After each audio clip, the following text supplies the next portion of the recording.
Hi, it's Summer, and this week I'm going to be reading books with my name in the title. I've had this idea for a couple of years now, but whenever I tried to find books with Summer in the title, I just couldn't really find any that I was super excited about. Lately though, there have been a few books that I've been interested in, and I had to do this during the season that I'm named after. So it's gonna be a summer reading vlog in more ways than one.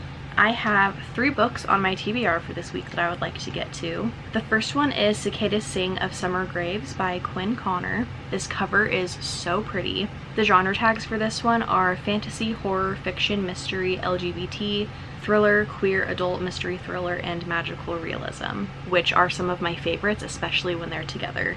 I think this is historical fiction. It says, years ago, yellow fever gripped the small lakeside town of Prosper, Arkansas. At the height of that summer swelter, in the wake of an unexpected storm, the dam failed and the valley flooded, drowning the town and everyone trapped inside, and the secrets of old Prosper drowned with them. Now, decades later, when a mysterious locked box is pulled from the depths of the lake, 3 descendants of that long ago tragedy are hurled into another feverish summer. I feel like that is such a unique premise, and I'm really excited to get into this one. I have the ebook through Libby, and the audiobook is actually on Everand. The next book on this TBR is Just for the Summer by Abby Jimenez. I think this is the sequel to Yours Truly, so the 3rd book in the Part of Your World series. I've read both other books in the series and given them, I think, each 4 stars. This one is about Justin and Emma, and they both kind of have this curse where after someone dates them and breaks up with them, that person ends up finding true love and finding their person. So through a Reddit thread, they find each other and decide that they're going to date each other so that they can kind of cheat their curse and each find who they're supposed to end up with. But of course, they're gonna fall in love with each other instead. So far, I've listened to all of her books on audio, and I've really enjoyed that reading experience. So I got this audiobook through Audible, so I'm excited to read this one. And then the last book on this TBR is This One Summer by Mariko Tamaki and Julian Tamaki. It's a graphic novel, and it's been on my TBR for a really long time. I think pretty much since I've started my booktube channel. I don't know why I haven't gotten to it yet. I've looked at it in person multiple times though, and the illustration style is beautiful. It's a young adult coming of age story. I kind of thought it had queer themes in it, but that isn't one of the genre tags, so I'm not really sure. It says, every summer, Rose goes with her mom and dad to a lake house in Owago Beach. Rosie's friend Wendy is always there too, like the little sister she never had. But this summer is different. This one has won lots of awards, I'm pretty sure.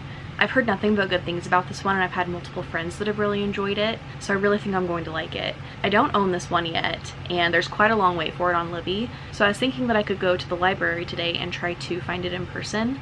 There are a couple of different libraries where I live in Vegas. Last week I went and got a library card at one of the libraries. Also, it is the cutest library card that I've ever seen. I'll put a picture on the screen. It's Snoopy, and I literally was dying. It was so cute. I feel like every library card that I've ever had has just been boring and ugly, but I'm literally dying at how cute my Snoopy library card is. I love it. The one that I want to go to today though, it's closer to me, it's in the city that I live in.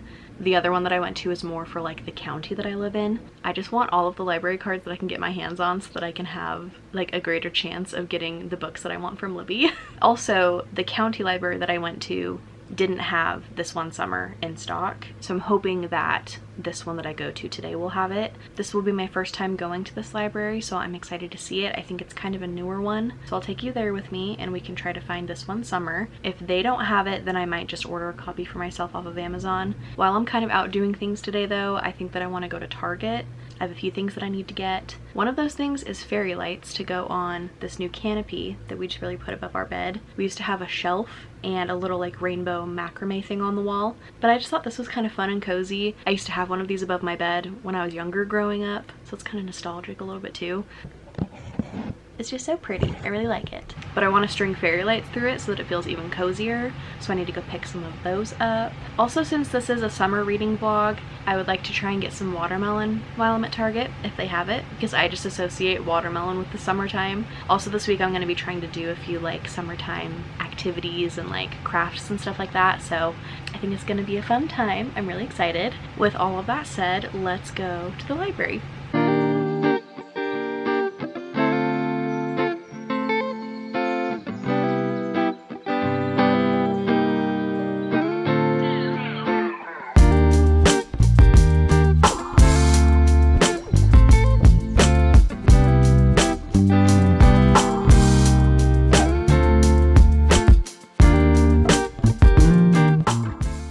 back from running my errands and I have to show you my library card. Way cuter than just a regular library card in my opinion. And I know that I already put a picture on the screen earlier, but here's my other library card. I just had to show you in person because it's so cute. Like, these are so much cuter than my other library cards that I've had. It was fun. The library was super nice. All of the people in there were so nice, like so helpful and just friendly. Unfortunately though, this one summer was already checked out and they only had one copy. So I'm just gonna order a copy from Amazon and it'll just get here in a couple of days. I thought I'd show you what I got from Target really quick. These things are really boring, but I got cooking spray and toothbrushes. And then I got these fairy lights. They're color changing. I didn't really get them because they're color changing. I mainly got it because I wanted the remote to go with it. These ones are battery operated, or I think they also work with the USB. And I might have to use the USB because I realized once I got home that I don't think we have AA batteries. So I might be ordering those alongside the graphic novel today. But I'll hang these up though during the vlog so you can kind of see what it looks like. I'm really excited for how cozy it's going to make our bedroom. I couldn't find any watermelon there, but I did find these really cool watermelon popsicles. They look so yummy and also just so aesthetic. I'm probably going to devour the entire box during this week. So also, this isn't from Target, but I had to just include it since I'm doing kind of a little haul. This is my newest Jellycat and I'm so obsessed.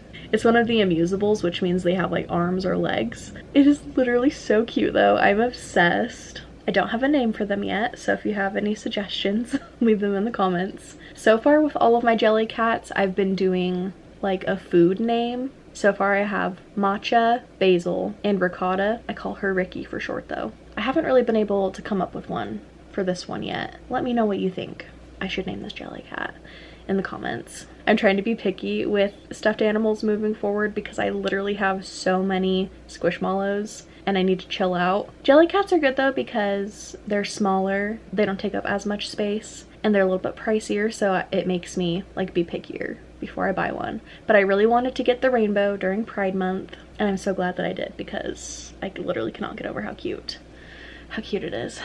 Anyway, now that I'm home though, I think I'm gonna make some lunch. Actually, it's 4 o'clock right now. It's probably closer to dinner. And then I actually have reading sprints with Jessie in an hour. I haven't done any sprints in quite a while, and I'm so excited to read with Jessie. I think it's gonna be so fun. I have no idea which of my books I'm going to start. I think I like the idea of starting with the cicada book. I can't remember the entire title right now. But I might start with that one because I have the ebook to go with it, so I can like listen and read physically tonight, because I usually like to try to read physically during reading sprints because it's time that I can actually make myself sit down and read. I don't know though, I'll figure it out once I'm sitting down for sprints.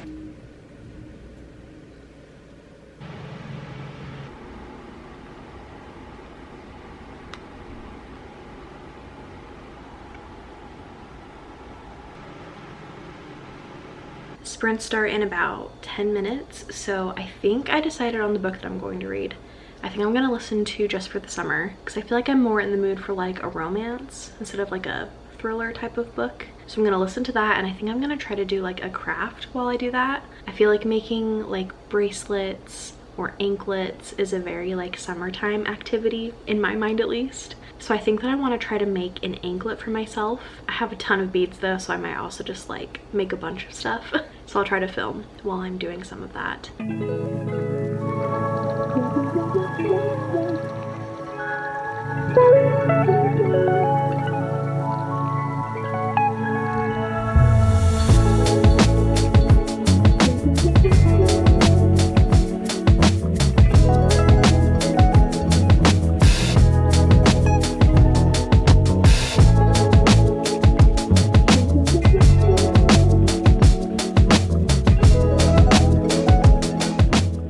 Reading sprints just ended and I made it to chapter 11 of Just for the Summer. I don't know if Audible like tells you what your percentage is. I can't find it anywhere, but it looks like I'm like a quarter of the way through the book and I'm really liking it so far. I'm really happy that the plot just kind of like starts pretty much right when you start the book. There's not like too much waiting and stuff for Emma and Justin to start talking. Emma is a travel nurse and she lives with and works with her best friend slash foster adoptive sister. They travel around and live in different states for months at a time. So they rent a place together and then they work in the same hospital. I really enjoyed the scenes with those two. Her friend, I think her name is Maddie. She's very black cat energy and she's like fiercely protective of Emma, and I love that because Emma has gone through a lot of crap growing up.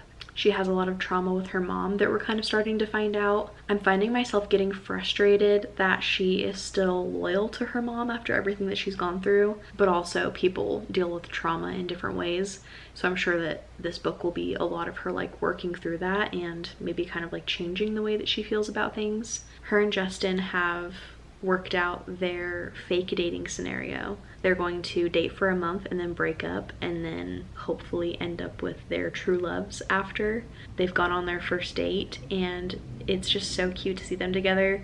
Their chemistry is so easy and immediate, even just when they were like texting at the start. I just love their conversations and how real they feel. It's very cute. I also love Justin. Like, he is just such a sweet, good guy. He's really involved with his family and he loves his family, and he's also just really sweet with Emma. Before their first date, he sent her like a pre-date questionnaire asking her preferences on like the fanciness of the date, where they should eat, what she wants to do. I also really love that they've made a point to kind of just tell each other what they're thinking.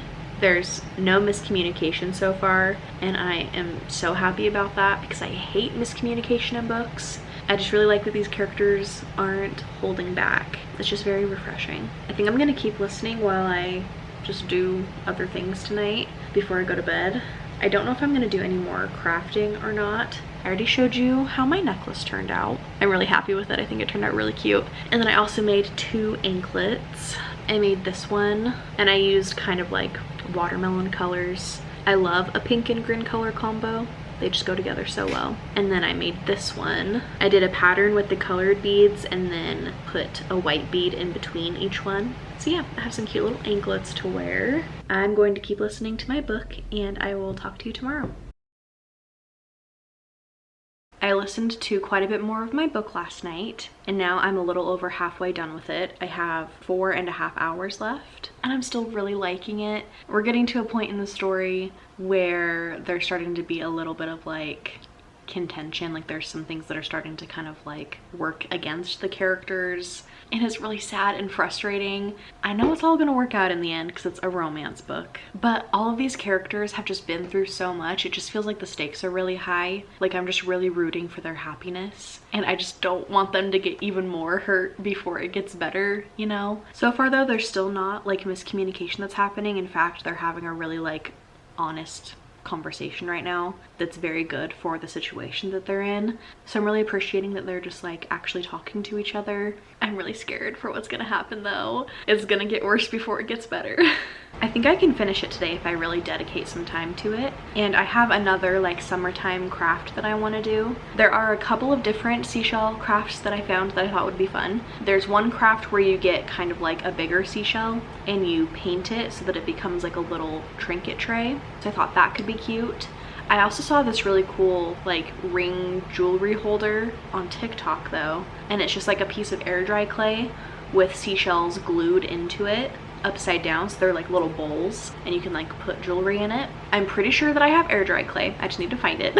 I know that I have a ton of seashells. I just need to find them. And then I already have paint and stuff. So I think I have everything to do it. So I'm gonna keep listening to my book while I locate everything. And then I will try to film while I'm doing these little craft projects.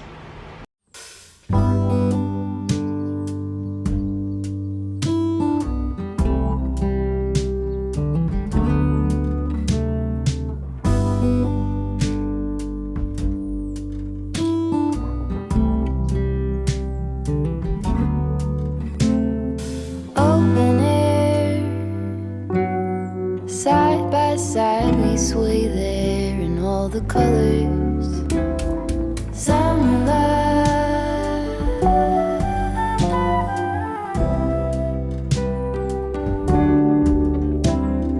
lonesome dove, folded on the lawn chair in all the colors.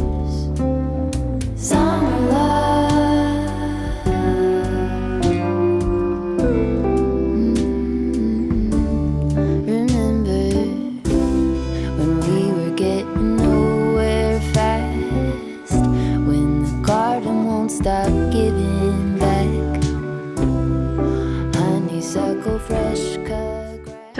out I only had about like 2.5 hours left instead of 4, so it went by a little bit quicker than I thought, but I just really finished it and I loved it a lot. I think it's gonna be 5 stars. I think if I was being really picky, it could be like a 4.5, but it made me cry a little bit. I just felt all of the feels. I loved all of the characters. It honestly deserves a whole entire star on its own for not having miscommunication. That was a huge part in me enjoying it so much. Also, there were so many like Easter eggs and people from other books, and it has been long enough since I read the other books that I like couldn't really remember people's names and stuff.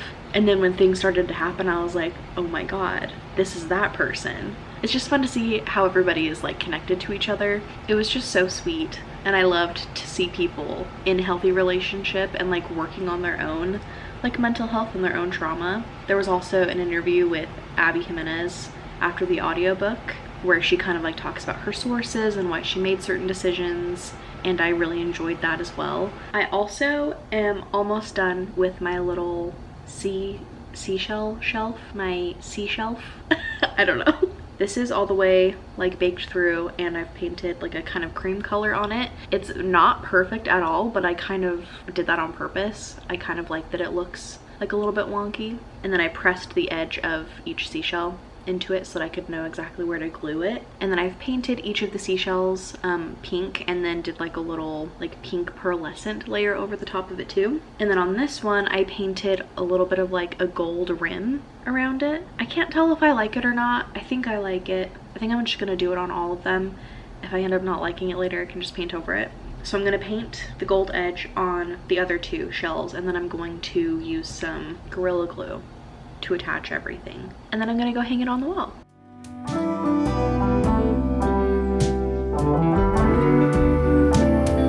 Talk to me and tell me all that you've seen and all the colors. Summer love.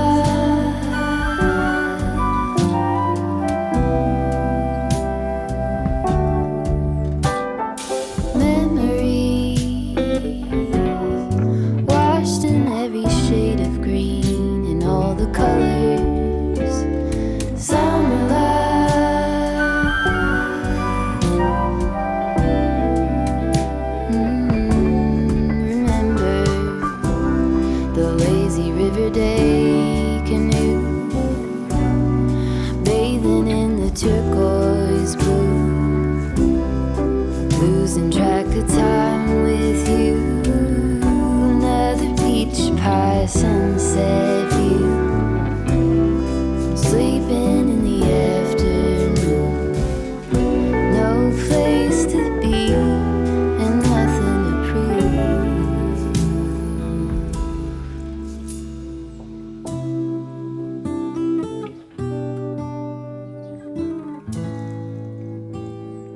That's sure something I could use. I just finished doing my nails, and as you saw, I did little fruits on each of them. It took me forever, but I feel like it was worth it. I think they turned out so cute. I also put like 3D gel on all of them to make them look 3D. I think they're pretty cool. While I was doing that, I started the audiobook of Cicadas Sing of Summer Graves.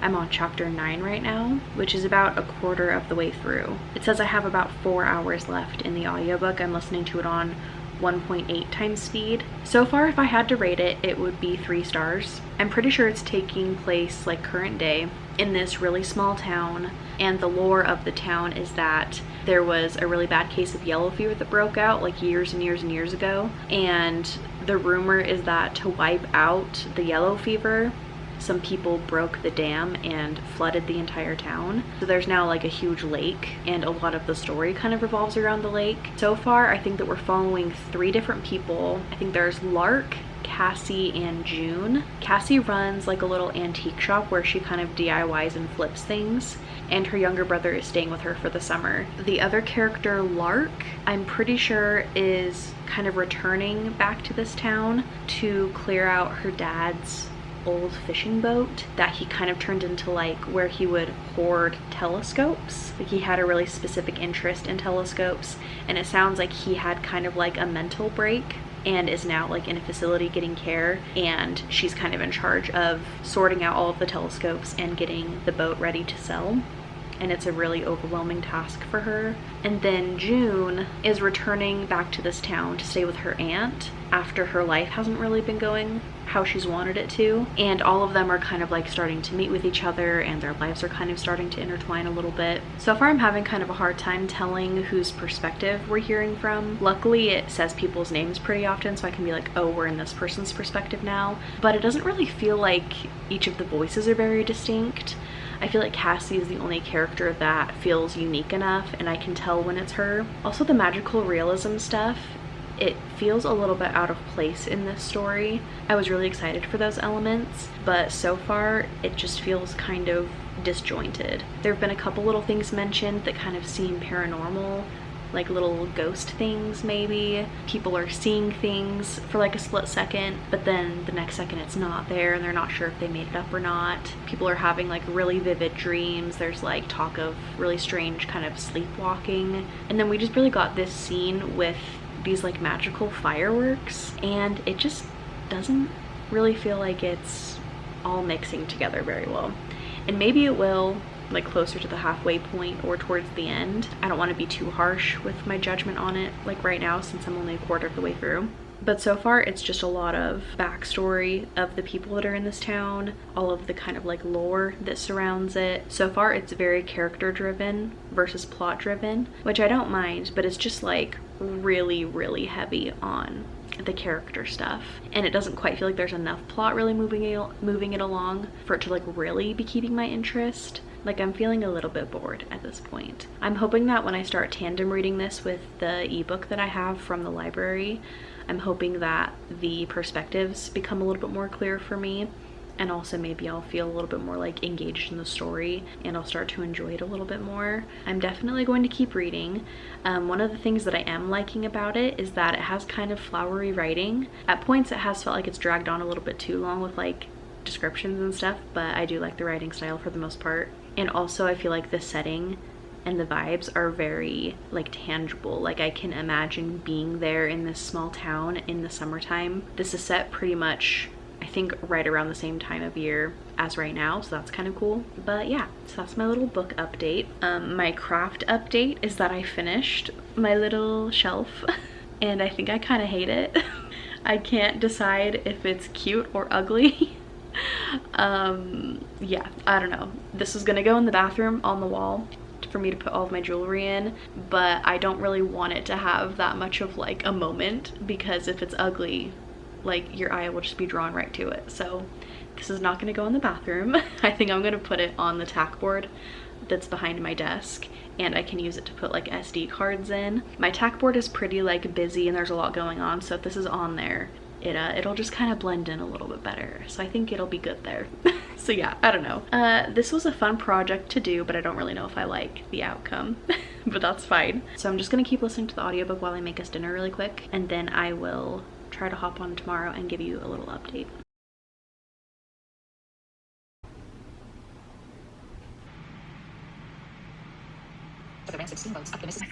I love you. I trust you. I just finished Cicada Sing of Summer Graves, and I think I'm gonna give it 2 stars. If I was being generous, I could give it 3 stars, because it's not like I like super actively disliked it, or that anything in it was like terrible to read or like offensive, but it was just very like blah and just okay. And it just felt like it dragged on forever, but also at the same time, like, I got through it pretty quickly with the audiobook. I just kept it on in the background while I was doing stuff, just like around the house or getting client work done. I know that I didn't really update you a ton while I was reading this one, but really it was just because there wasn't really anything to update. I pretty much feel the exact same way as I did from the first update. Couldn't differentiate the characters, no plot, very character driven, but also I didn't really care about the characters, so it wasn't really fun to learn about them. The magical realism, paranormal things felt really out of place. I also just like didn't really understand a lot of it. And my main thought at the end of it is just, what was the point? And I know that not every single book or story like has to have a point or has to have like a message that it's giving. Like you can just read a book because somebody wanted to tell a certain story and it's entertaining, but this one wasn't entertaining. And like I just don't really know why. I don't know. It's getting a star for writing because I can tell that they're a good writer, and it's getting a star for atmosphere. Like I said in a previous clip, I could really vividly see this place and feel the vibe. It definitely just like felt like summertime and like the 4th of July, and I would have loved that if it was just a different story. The idea of a haunted lake and the town that surrounds it is interesting, but I think overall the execution just wasn't really there. It had an author's note at the beginning talking about how the US has actually done this, like flooded cities and stuff and displaced a lot of people, especially like minority groups, and they wanted to tell this story and also be like sensitive to those people and their families and just kind of like shed some light on it. So I thought that was cool that they wanted to bring attention to it because I didn't even know that that was a thing that has happened in the US. So I thought that that was really good that they had that included as an author's note in the very beginning. So I know that this is like an important book and I can understand why other people like it, but for me it just wasn't a favorite. On a happier note though, those watermelon popsicles slap. It was so good. I'm probably gonna have another one sometime today. Also, I forgot to show you, but my copy of This One Summer came in the mail a couple of days ago. It's a lot thicker than I thought. Like, this is a chunky graphic novel. I like the art style and the color palette though. I don't know if I'm gonna get to this one today, but I'm guessing that whenever I do pick it up, it's gonna go by really quickly. I have really high hopes for this one though. I've heard amazing things about it.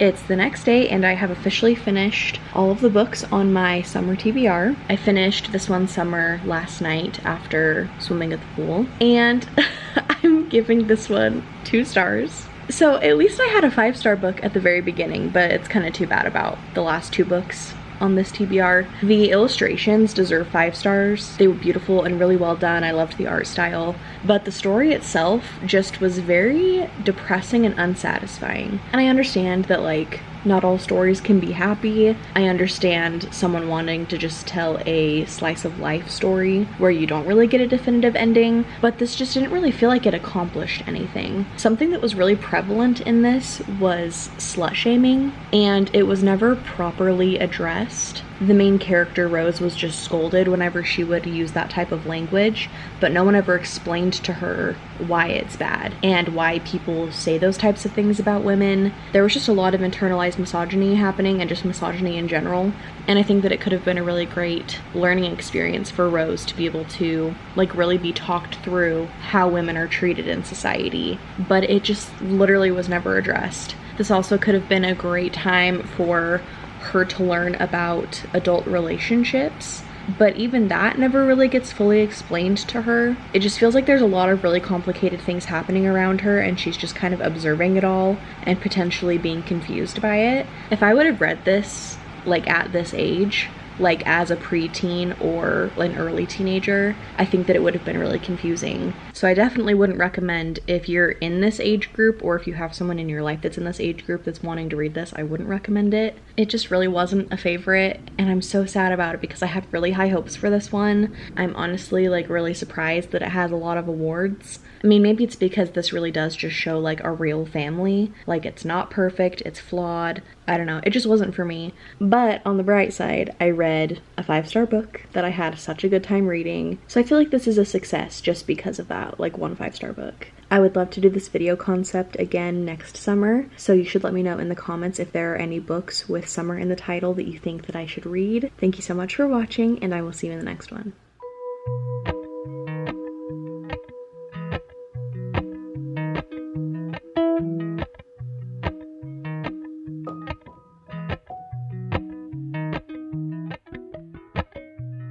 Appalachian sunrise.